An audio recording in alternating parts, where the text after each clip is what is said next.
Hello guys, mamukasei tinokuchingamidza muchirongwa chenyu Dark Secrets and Confessions. Tadzoka zvakare nenhau dzenyu muzuva ranhasi. Nyaya iripo yekutanga yandibata ikandisiya ndakakahlamara.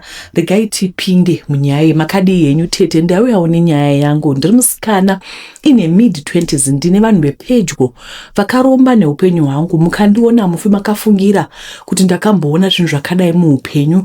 Ndairara nenyoka ichindiyamwa mazamu ndirere.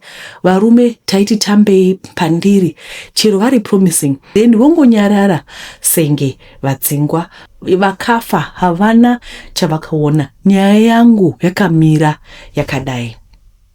Kubva ndichikura ndaifarira kunyora, kuverenga, kutaura nemasports. O and A level ndakaita zvinodadisa ndokuwana nzvimbo kune nyika dzese dzandakaaplya for university. Ini vabereki vangu vanhu vasingagari pasi, vakashandira generational wealth for their families and me. Munongoziva mhuri dzekare kuzvarwa makawanda asi mari isipo. Ndiwo makuriro akaita vabereki vangu. Saka mari yanga iripo yekuendesa vana kuma private school, kukwira ndege etc, but kwete yekutambisa nhando. Asi ndakawana 100% scholarship kuuniversity yemhando yemhiri kwemakungwa nekuti ndainge ndakapasa zvinodadisa. Panguva iyi tanga tave kugara nemacousins angu vaviri vasikana vainge vari nherera, but one of their parents ndiye aive sibling yemumwe mubereki wangu. Vaive vakakurira kumusha, takagarisana zvakanaka makore akawanda. Vakaendeswa kuboarding school nevabereki vangu, asi vese vainge vakadzingwa makore akasiyana ndokudzokorodzeswa form 4 kaviri. Vakazoendeswa college kuHarare vakadropa out. Hembe pandaipiwa mari taipiwa tese, pocket money, access to mota dzepamba, kutoreswa malicense. Vabereki vangu vaisaziva kuti vaibetsera vanhu vachazovavenga rimwe zuva. Tete vasikana vanga vapenyegwa neHarare kefast life, mota, mawigi. Saka vakati regai tiite madhara. Ndipo pakavhurika magaba ane honi tete. Anyways, ndakaenda kuuniversity ndikaita shamwari dzakawanda from different countries. Upenyu hwangu huchiendeka nguva yoyo easy life plus technology nechange of environment. Asi kusina mai akwendi. Takazobva ikoko ndabatwa chibharo at 18 neumwe aiva mutorwa ikoko. Ndakashayiwa kuudza kana wekuchemera nekuti nguva yandaiva kuchikoro baba vangu vakasiya basa ravo kunyika yavaishandira. Vainge vaona zvinoshamisa. Nanhasi hapana anobvunza, uyezve nandifunge tikaziva zvitema zvavakawitnessa, but I can say he was traumatized. Ndakashaya kuti ndoita sei. Vabereki vangu work too hard kuti ndingosiya chikoro, uyezve ini ndine zviroto zveupenyu hwangu nepfungwa dzinoshanda. Saka chikoro ndaida kupedza asi ndairemerwa. Chero pandakabatwa chibharo, mukomana uyu akanditi aida kunditi sorry by buying me a pizza. Ko iyo rep kit kwa chiremba ndakaenda, asi nenyaya language barrier neGoogle Translate taisanzwanana. Ndainge ndangova pamberi pevanhu ndochema ndichaya kuti ndovaudza sei zvinhu zvainge zvakaita kuti ndabatwa chibharo ndinoda kutestwa. Ndakabuda machiremba with no relief, just pain mumwoyo mangu kuti ko ndikarwara. Ndikaudza vamwe vaizondibhiliva here. Naimi ndiudzewo mwoyo wangu waidemba mai vangu. Dai ndaive shiri ndaibhururuka kuenda kuna mai vangu. Tete pandazowana school break ndakaenda kuZimbabwe, ende ndikangoti nyika yacho haiite, so handichade kudzokera. Vabereki vangu vakatenda nazvo, tikatsvaka chimwe chikoro. Hazvina kunyanya kurema nekuti ndainge ndaenda pekutanga on scholarship, so mari yaive yechikafu and accommodation yavaive vabhadhara throughout. Pandainge ndakamirira kuenda chikoro chinyowani, ndakaona firimu. Vasikana vainge vatotanga kuhura nekubata mushonga pandainge ndisipo. Vakadanana nevana vevatongi venyika vakasiyana siyana, macelebrity aya. Koiko kuzongozviwana pane vanhu vane mari. Vakatengerwa mota, vaigara mudzimba dze over $500 per month plus $2,000 allowance. Vainge vasachagari kumba. Takawirirana hedu, as I was trying to catch up on their lives. Rimwe zuva ndakanorara kumba kwavo, tati tiite girls night. Takanwa waini yakawanda tichinakidzwa hedu. Ko ndaimboziva here kuti pane aindirongera hora. Kwakunoedza pakaerekana pauya boyfriend ye one of my sisters akati handei kunofara. Takaenda kwe3 story Airbnb kukwaiva nemazim socialites nevana vemaminista vachiita cocaine and all sorts nekudhaka kwandaive ndakaita ukusviba kwemweya waivepo hameno chii chakaitika. Asi muuhwandu imomo ndakaenda mukicheni ndikagara mukona ndirisi. Ndakasvika pakuedza kufonera 911 ndaremerwa nezvandaifila mumweya wangu. Ndakazoerekana ndamuka ndainzwa kunge ndadhumwa nebhasi. Mukomana wesister yangu akatiendesa to my sister's house, tikaswera takarara. Ndakaenda kumba zuva raitevera ndikasiya dzimwe nhumbi kumba kwake. Mukufamba kwenguva ndainzwa kunge mandairara maiuya epresence yaisafanira kuva iripo. Ndaikwanisa kunzwa kufambwa pagumbo ndiri kuhope. Pandaivhura maziso chaibva chabuda. Ndaikwanisa kumuka ndichinzwa kunge ndaenda pabonde ini ndisina, asi kuzasi kwangu kwakatota zvebonde. Ndairota shumba dzichiuya kuzonanzva shangu dzangu, asi ndaimuka yave kuita kunge ichandijambira. Tete ndakatosvika pakumuka ndine mavanga pachidya sekunge shumba iyi yandimara in real life. The marks took over 5 months to fade. Ndainge ndakutya kurara zvekuti usiku hwese ndaisarara ndomirira zuva robuda kuti ndirare. Dzimwe nguva ndaita kunge ndadonha kubva mudenga ini ndirere, ende ndaitya mvura. Hana yangu yaivhunduka ndikaona rwesi. Hameno kuti in the spirit realm ndiri munhu here kana kuti ndiri nyoka, nekuti pamwe ndinorota nazvino ndinokwanisa kunzwa kunge mune nyoka mumudumbu mangu. Or I can feel like I'm living mvura, asi pandinomuka ndinenge ndine knowledge of other things that I should not know, but mweya wangu unenge uchiziva kuita senge ndine kwandinoenda muviri wangu uri pano, asi mweya wacho uri helpful nekuti unondinzvengesa zvakawanda nawo. Ndinoroteswa kana mufambidzani wangu achihura o kana pane chakashata chichafamba. Anyways, kubva zvandakadzoka ndiri mhiri kwemakunga ndainge ndave kunwa zvaisanzwisisika, nekuti pandaiva ndiri chikoro ndaisaenda kubhawa nguva dzose. Ndaienda kana ndiine mari o tichipemberera kana kuti ndakafarisa. Asi pandakadzoka kuZimbabwe zvanga zvachinja. Varume vaindimomotera kunge nhunzi pamadhodhi, kuzoti ivo varume vakaroora vaindida. Ndemufunge upenyu hwangu hwese ndaidana nevanhu vezera rangu. Ndaisema varume vari 5+ years older than me ndiyo yaive dating limit yangu. So when this started happening, ndaingoramba nekusvotwa zvese nekuti varume ukapusa vanokuita uri. Asi munoona chii? Zvanga zvaitwa in the spirit realm nemuviri wangu zvinenge zvainge sekuti chero ndikaramba ndaingobatwa chibharo kuhope neiyo nyoka yaive murume wangu kuhope. Chese chipo chandaive nacho chekugona kutaura nevanhu, kusekesa njere plus kuona kwandaita kuhope kwangu kushandiswa kuitisa vamwe mari. Ndaivenda kuti ndikafambidzana nemunhu there would always be a disappointment. Either ndaingoramba o ndainzwa kuti ane mumwe musikana waakunorora o mukadzi wake nakare. Ndaingoitiwa senge stupid tete. Chero idzo njere chaidzo I was acting out of character so much zvekuti pandakazobetserwa amai vangu vakaudzwa kunzi mwana anga akutopenga, hanzi ndanga ndabirwa njere chega chaive chasara kwaive kupenga nekuenda nenyika. Amai vangu vakachema rwendo rwose pavakanzwa tsananguro iyi zvezvakaitika kwandiri. Mirai ndikuudzei, ndakazoenda kunobetserwa nemunhu aizikanwa naamai vangu whom she trusted. Akataura zvakawanda zvekuti zvimwe hazvitauriki. Ndakanzwa kuti nhumbi dzemukati dzandakasiya kumba kwesista yangu dzakanorembeswa kuDubai. Vakatora chipo changu chevanhu kuti vaite mari. Inini kubva ndiri mudiki ndaive nechipo chekusanganiswa nevanhu vane chiremerera zvekuti masisters vakaona vakachiva pandaivasanganisa nevanhu ava zvaisapera musha. Tete hanzi nyoka iyi yakauya kuzorara neni kuti ndive nemurume spiritual, endaidzinga varume vandaifambidzana navo. Pane vakomana vakawanda vaitoda kusettle down, but from nowhere zvaizongopera. Vasikanava vaiti hanzi mhuri yangu haisati yamboona zvirwadzo, saka vaifambira kuti tese tipere. accident yandakaita at some point, hanzi ndivo ndaifanira kubonderesa mota yangu pamuti, asi tete funny enough paive nekapo kadiki diki kakamisa mota yangu from driving into a tree. Ndakadzokera panzvimbo ikwaedza ende paisatomboratidza kuti pakamboiswa pole parodi papo, yeti vanhu vakandibetsera paaccident iyoyo vainge vaona pole iroro. Mwari vakandirwira. Hanzi ndaiburuka kuhope ndichita basa reusiku kuti vasikana vatenge mawigi kuti vawane mbinga, asi hazvina hazvo mhosva tete. Chokwadi ndechekuti vanhu ava ndakavaregerera nekuti pachauya Mwari vachazvitsanangurira voga. Ini ndaenda kunzvimbo yakanaka.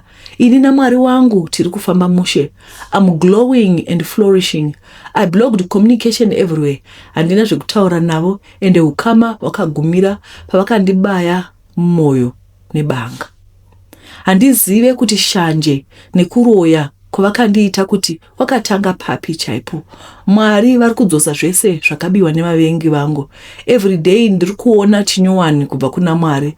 After 7 years dzekufunga kuti ndizviuraye here. Ndodii nyaya dzakawanda dzezvakaitika, asi zvanhasi zvakwana. Please hide and please let me know if you post so I can see advice yevamwe. Right. Hanzi tsitsi dzinotsitsirira. Pandiri kuverenga nyaya ndiri kuona family sekuti bamukuru vanotora kavana vemabrothers avo vogara navo, asi vasikana vozoguma vakuti. Ndakazviona, I've seen this in a lot of people. I have friends also who have said this kuti indakafirwa. Saka kana ndikati wauti kwaningi kwafiwa ndototi toko akaura ngavambonzawo zvatakanzwa. So in this I'm getting it. Kuti vari kuti vasikana vari kuti imi family yaisati yamborwadziswa baba namai varipo, saka toda kuti vafe vapere vanhu havana kunaka. Izvezvi vanhu vachikuona muchisekera kuti makadiko tinofara chichi, munhu anenge achitorwadziwa nekuona. Hanzi vasikana vaida upenyu hwemadhara, upenyu hwemawigi. Iwo mawigi anodhurawo zvenaiveduwe.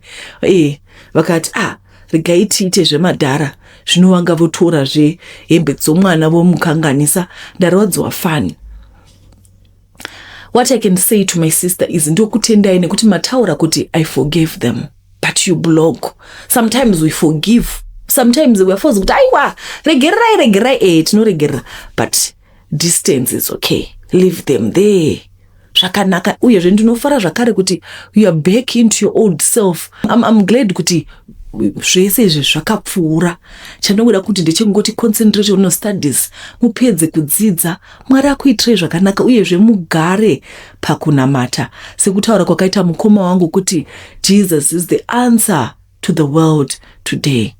Ngatigare tiri kunamata, even kuti chero pamunoenda zvino be careful, musasiya hembe. Even kuti kwai ndoenda kusleepover, muona nyaya dzemasleepover idzi hadziperi zvakanaka. This is not the first time tiverenga nyaya dzemasleepover anozopera adai. Imi vaberekiwo mune muchiti vana vaenda kumafaro, vaenda kumasisters. Izvo masisters atoenda kumafaro, kumapati nekupi kunonoitwawo zvimwe zvinenge zvichirema vanhu vanenge vakutoita zvedima inga zvakaoma.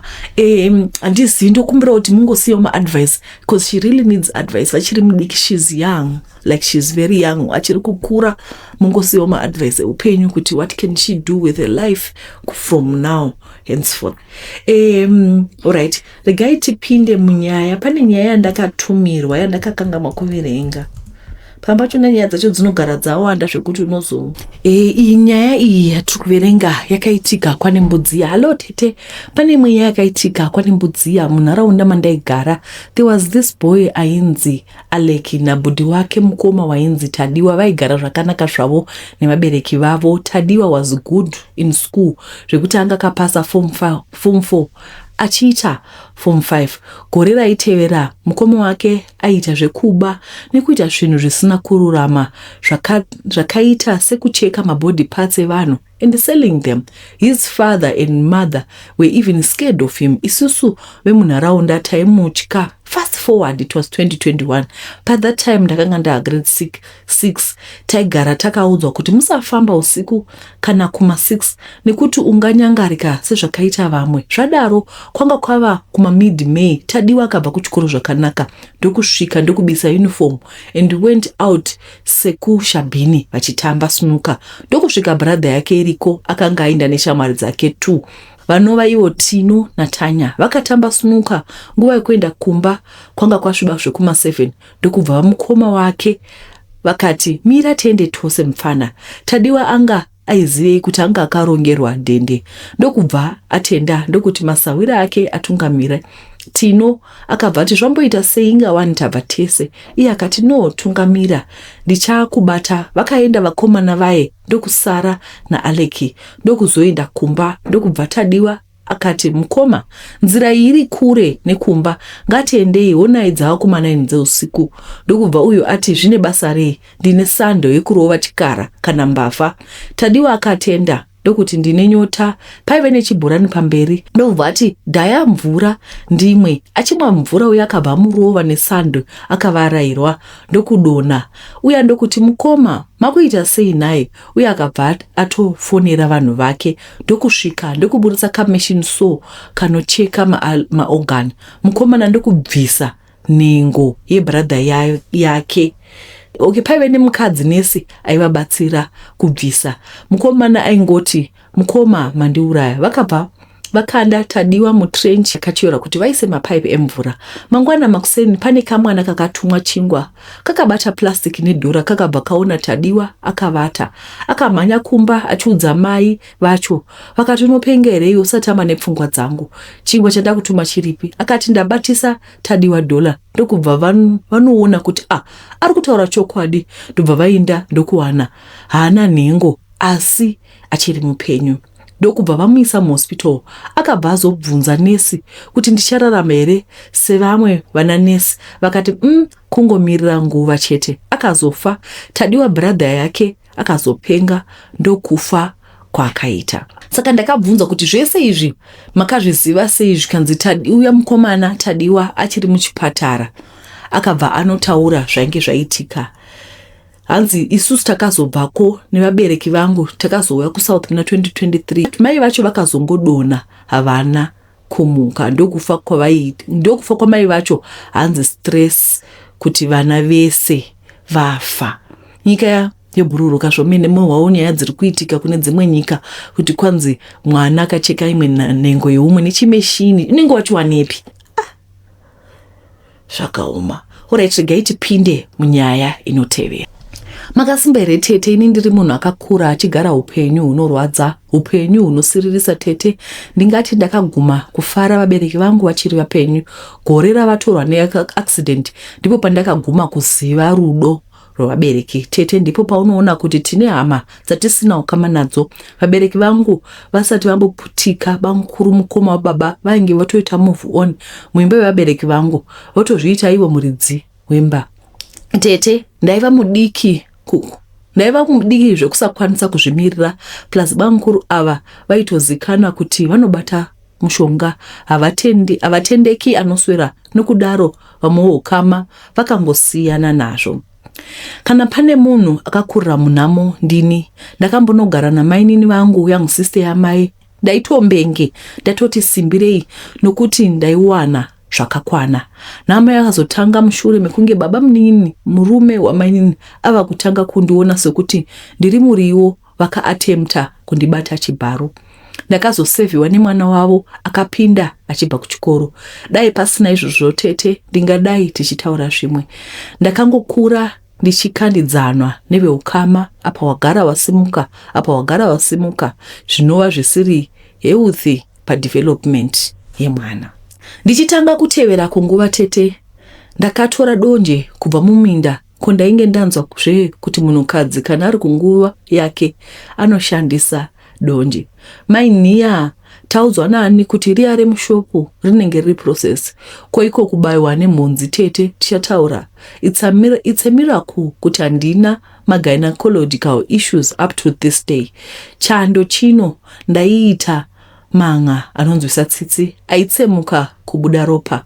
Futa nematenisi zvaibvepi? Hapana tete. In fact no one cared kana kuziva kuti mwana uya aonei. Kuti ndizive kuti kunopfekwa hembe itsva, ndainge ndaitirwa tsitsi nevamwe fata vechechi yeRoma aiva murume wandichati Father Ara. Father Ara took me in tete, ndikatanga kuendeswa kuchikoro nechechi, ndichigara nemasista. Ndo the only time yakaita stability mukati meupenyu wangu. Father Ara vaibva kunyika yeSwitzerland. Vakazoshaya havo due to old age, vakanovigwa kuDrei Fontaine. May you rest in peace. Ndakafunga kuti kushaka kwa Father Ara ndiko kuchava kuguma kweupenyu wangu. Asi kwete, Father Ara vasati vashaika vainge vanyora tsamba kumusha kwavo kuti vainge vandi adopta. Saka pavakasha mari yechikoro nezvimwe zvese zvandaida kuchikoro, vakazenge vakumbira bishop kuti ndigare nemasister for stability. Ndiko kwakava kugara kwangu permission kusvika ndapedza form 6. Nekuda kwekuti ndainge ndine stability mulife yangu, ndakatanga kuvhurikawo brain dzangu kwava kutopasa zvidzidzo zvangu zve-A level. Tertiary yangu ndakaitira kuSwitzerland tete, ndichigara nehama dzaFather Ara.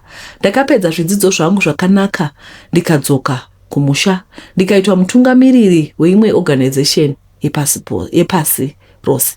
Hameno ndiani akalikisa information yekuti Rhoda is doing well in life. Tete, ende zvakaoma hazvo. Handina kuziva kuti ndine hama dzakawanda kudai. Kuhama dzakawanda idzi pandaichekwa nemhonzi dzedonje. Hama idzi dzaivepi tete ndichita manga anopinda $1 rikasaonekwa. Hama idzi dzaivepi ndichinzwira tsitsi nevatorwa.